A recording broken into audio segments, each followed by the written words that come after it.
the Yashiro Commission's headquarters, so... Traveler, it's been a while. If you're looking for the Commissioner and Miss Kamisato, I'm afraid your timing is unfortunate. They're not here right now. Are they out on business? The Commissioner is out on business, and Miss Kamisato is standing in for some meetings in the Commissioner's place. If it's urgent, you're welcome to wait inside until they get back. What do you think? Shall we go in?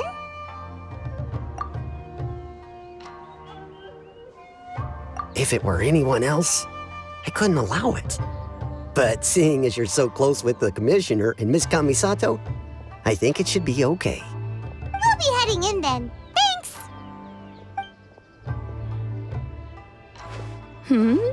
Hello, dears. Is there something you want to say? Of course, traveler. Yes, I know who you are. Miss Kamisato has told me about you. What would you like to know? Oh, they're both very well indeed. Lately, Miss Kamisato has been rather busy attending all kinds of meetings and occasionally paying visits to some local organizations on the Commissioner's behalf. As for the Commissioner himself, well, you know, busy as ever. That much hasn't changed. Although he does seem to be in a rather good mood these days. So pretty much business as usual on the Yashiro Commission, huh? Very much so.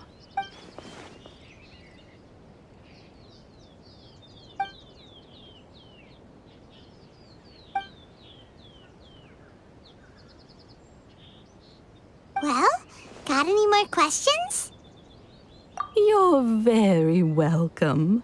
In fact, I would love nothing more than for you to come and visit more often. But I'm sure you must be far too busy to have time for that. Miss Kamisato talks about you all the time.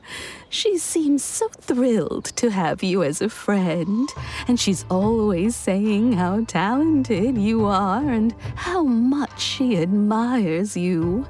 I must say, many things in Inazuma seem to have taken a turn for the better since you arrived here. So you're not just Miss Kamisato's knight in shining armor, you know. You're a hero to us all. I mean it. Whenever the Commissioner dines at home, Toma always joins him. I always find myself at my most relaxed when I'm serving the two of them and listening to them chat away. The Commissioner has such a busy schedule that he doesn't always have the chance to take his meals at home. But given the opportunity, he always prefers to dine here. They say it's because Toma is a much better chef than most. Oh, the Commissioner is so fond of home comforts. They get to talking about you sometimes, too, you know. Always with a very fond tone. The way one would talk about dear old friends around whom one can truly be themselves. Miss Kamisato occasionally joins them as well. Whenever the whole family gets together and they start talking about people they've met and experiences they've had, you always get a mention. It's been many years now since the late Mr. and Mrs. Kamisato passed away. Much has happened in the Kamisato clan in that time. As someone who is old and gray enough to have watched their son and daughter grow up, it makes me so happy to see them meet a dependable friend whose company they enjoy so much. So, In the future, if you ever do have the time, please know you are always very welcome at the Yashiro Commission headquarters.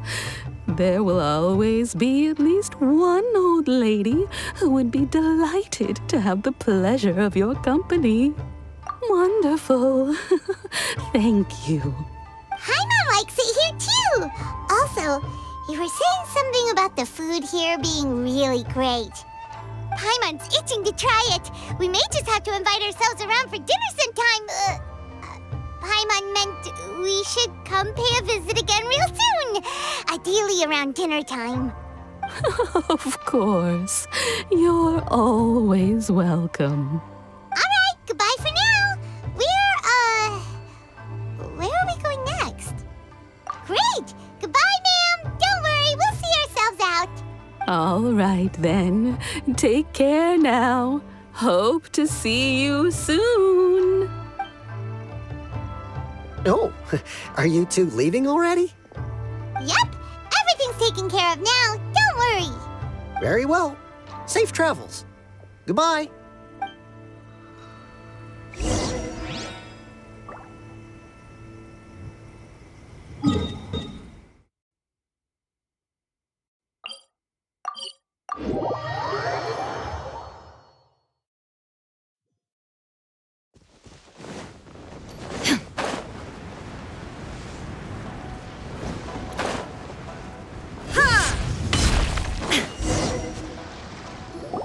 Well, here we are. But what are we looking for? Something or someone? Do my eyes deceive me, or is that the Traveler and Paimon? Xavier, what are you doing here? I was in the general area, and now I'm in this specific area. There, that's me. So what about you two? We have some questions and thought you might be able to help. Certainly do. I've researched the furnace here in some depth. If there's anything you want to know, just ask away. Like the back of my hand. Make no mistake, I have been here a good many times before. Not only that, but I've met people in Inazuma whose families used to live in Tatarasuna years ago. They said it's all true, the history here.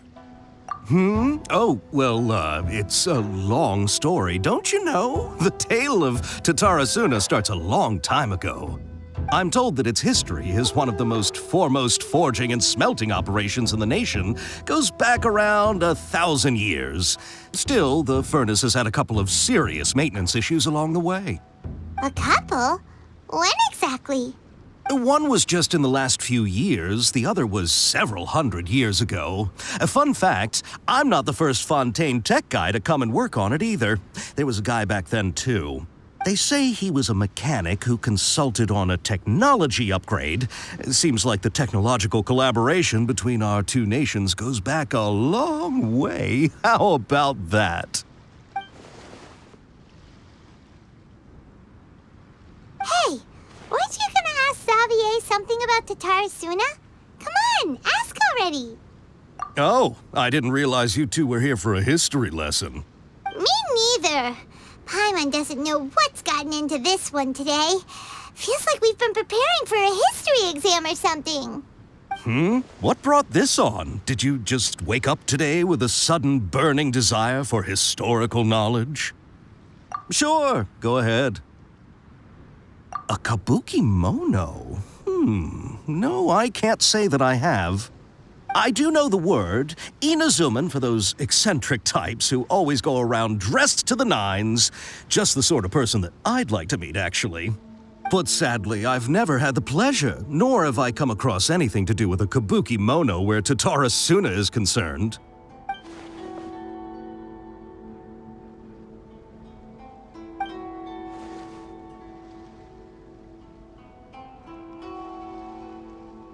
Of course! Don't mention it. Oh, we're leaving? Okay, bye, Xavier. Oh, you're most welcome. More than happy to help. Farewell. Looks like you got all the information you're looking for. Sure, but what's up with you today? Whatever it is, it seems like it's really troubling you. Keep your smile, Spinal Crocodile. No matter what happens, Paimon will always be there for you. Hey, don't mention it. Alright, let's head off and go meet Nahida.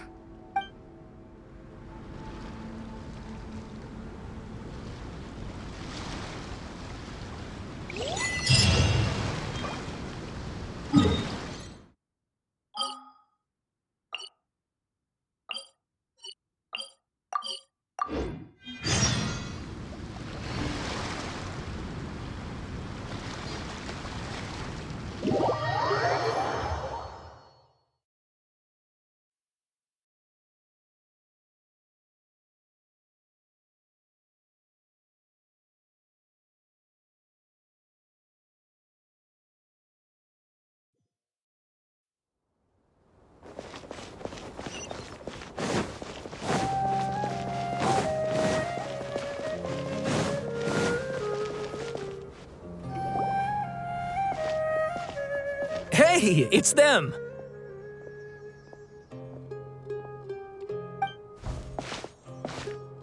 Akaba, Sawada, you're still here?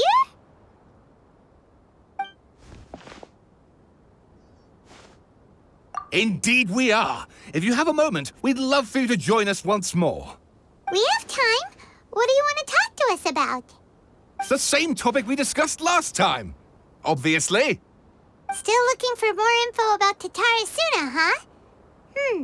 Should we join them? Unfortunately, we haven't made any real progress. Huh? Oh, of course.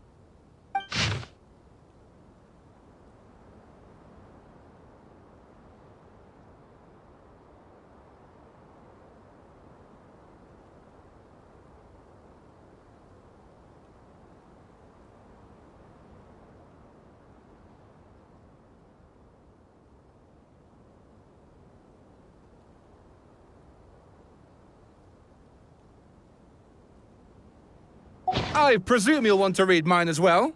Here.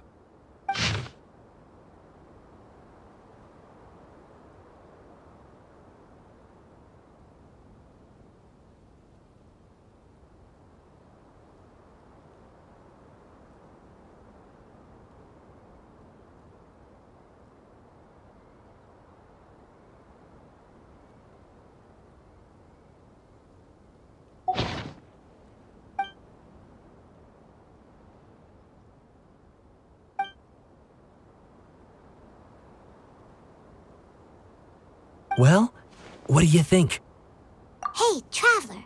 Remember how last time Akaba was saying how he wished he could gather more information about all this? Well, we just got back from Inazuma. So how about we tell them what we learned? What did you find out? Something big? It's a long story. Basically, we have some friends in Inazuma, and... Wow, so many new details. Thank you so much for sharing that with us. Well, well. So it all comes down to one man's desire for revenge. Huh. You heard this from a member of the Armanoma clan, you say? Then I guess it must be true. Ugh. So there's no ghost story here after all. This new information actually lends further credence to my hypothesis. Evidently, swordsmiths were seen as having an incredibly prestigious role in society those days, to the extent that harming them was conceived of, at least by the perpetrator, as a way of exacting revenge against those in power. Yes, okay, point taken, you were right. But that doesn't mean I can't carry on with my novel. And they're back at it. These guys are really into this. Oh, so sorry. Look at us, prattling on about our projects and ignoring you. Thank you so much for the information. You're welcome. See ya. Keep us in the loop if you find out anything else. Will do.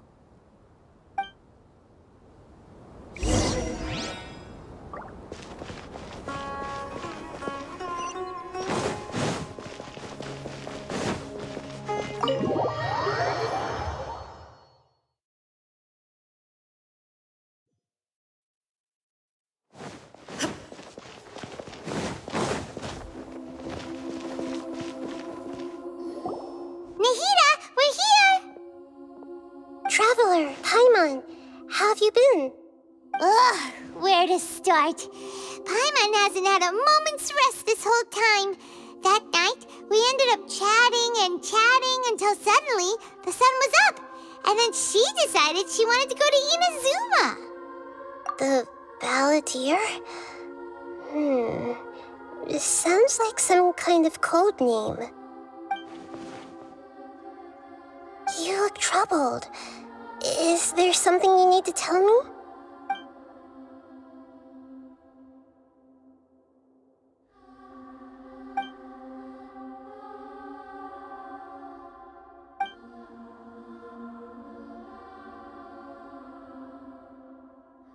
Traveler?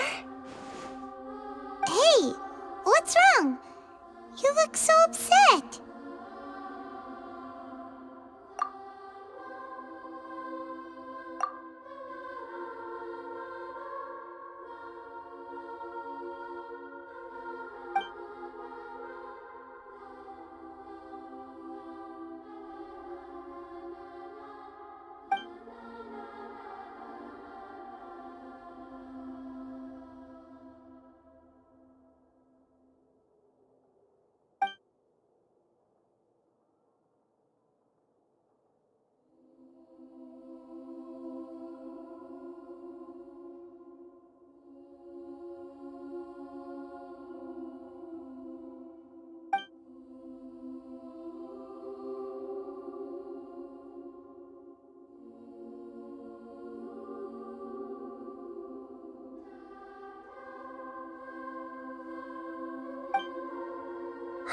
That's quite a story.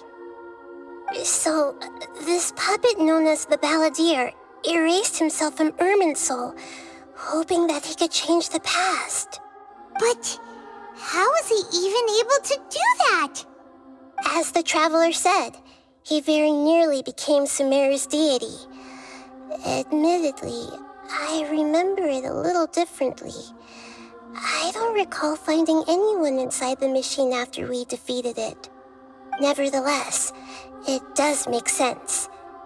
If someone were to successfully erase themselves from Irminsul, the world would change to reflect the new reality.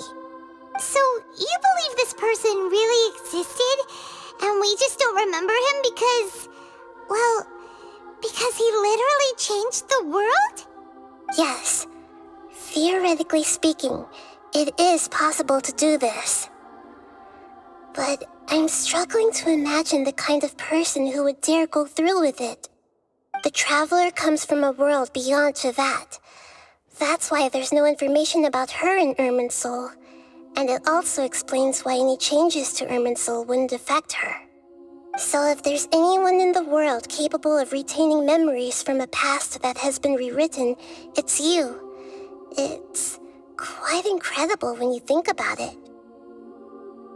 Paimon's having a hard time understanding this Balladeer guy's motivations. Why did he do it? I can only make inferences based on the information we've been given. As for what kind of person he was, only you remember that.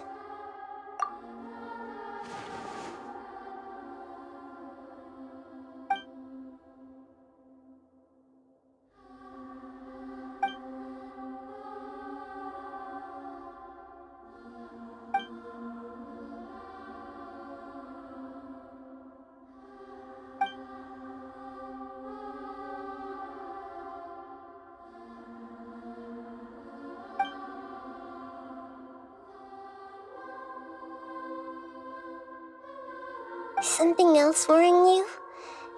Something that you can't share?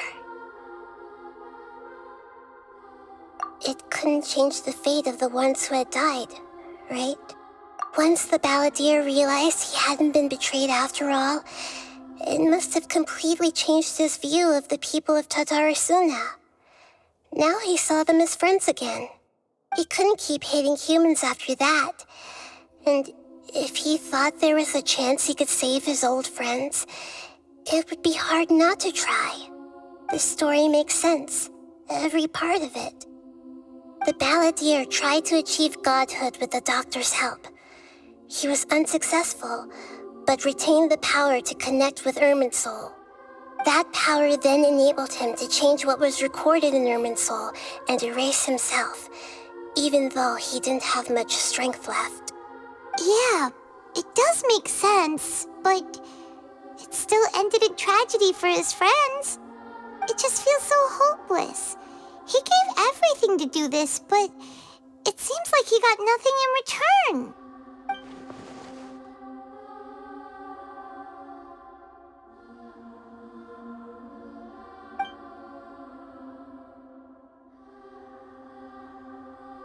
Please wait a moment.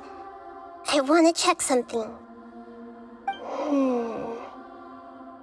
Found it. This should be the one. It turns out that I have a strange way of confirming everything she has told us. What is it? A record from a personal collection. It was tucked away in a corner.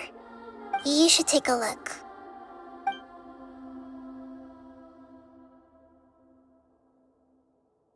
Is this a fairy tale? Who wrote it? I authored this record myself. Huh? You wrote a fairy tale that somehow has something to do with the balladeer? When combined with the traveler's narrative, it's clear that this story is an allegory. Everything in it is a symbol for something else. Hold on. So this record survived from the past? Yes. Any information about the balladeer or the kabuki mono in other records will have been changed. But I wrote this story in a way that means it was left intact. Changing the information in Irminsul changes to that. But Irminsul can't change information that was well hidden in advance. I guess I must have written this story as a backup before the balladeer entered Irminsul. That's incredible! What a great idea! And sending the traveler into Irminsul with the balladeer must have been a further precaution. I knew she'd remember everything. This story is abstract enough that it still resonates with the present information recorded in Irminsul. But if we connect all the different pieces together, the true story that emerges is the one she told us, the now erased life of the balladeer.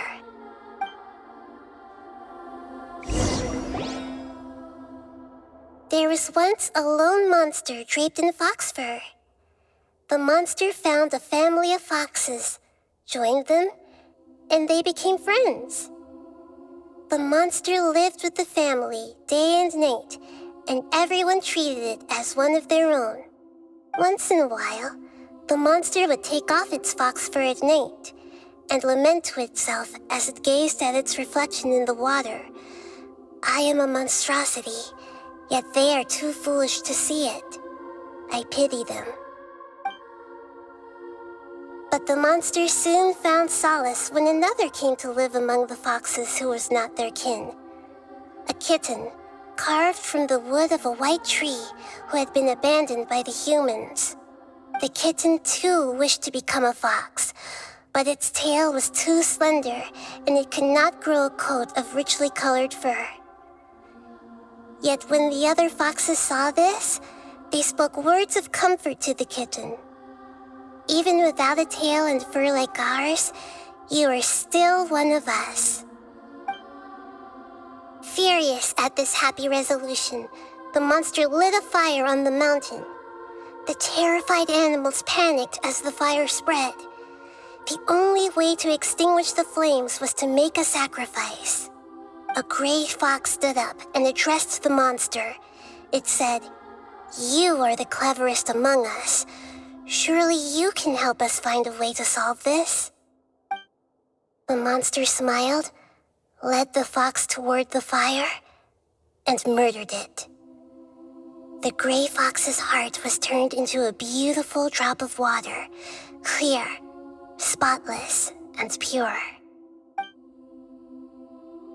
The monster gave the heart of water to the kitten, telling him, "The foxes have decided. You are the one who must be sacrificed. Take this, quench the flames, and die for your fox kin." The fire was extinguished, but the kitten lived. It left that side of the mountain and found a little bird who had a broken wing. The two promised they would spend their whole lives together, but the little bird did not have long left to live. It passed away soon after. After burying the bird, the kitten left the mountain for good. Never again would it cherish a single creature nor a single blade of grass that stood on that mountain. The kitten spent the nights wandering aimlessly, gnashing its teeth at the moon. How it wished to swallow the moon and devour the moonlight. If the world could only return to darkness, then it would finally be peaceful and content. I will become the new moon, the answer to everything. Then, no one will know that there were once birds, foxes, and cats in this world. And no one can know that they were different.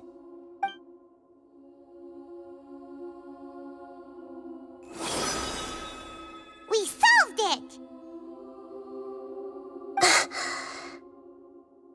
I remember now. This is not just the Balladeer story.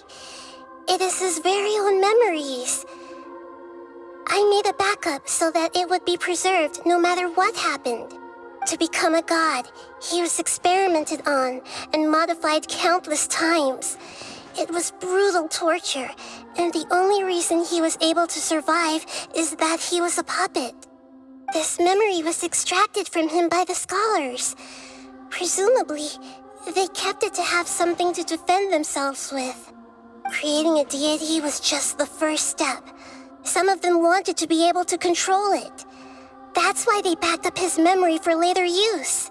I buried it deep inside one of my own dreams, and then hid it inside an allegorical story so that it wouldn't be altered. It's hard to believe that this person really existed, let alone that he tried to get rid of us on more than one occasion. Paimon has no memory of him at all. He completely vanished like a puff of smoke.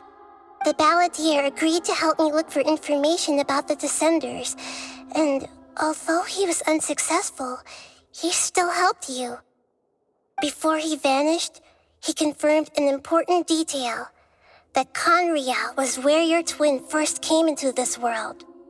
We still don't know how the change to Irminsul will affect the senior ranks of the Fatui, but in all likelihood, they won't even remember their own Harbinger.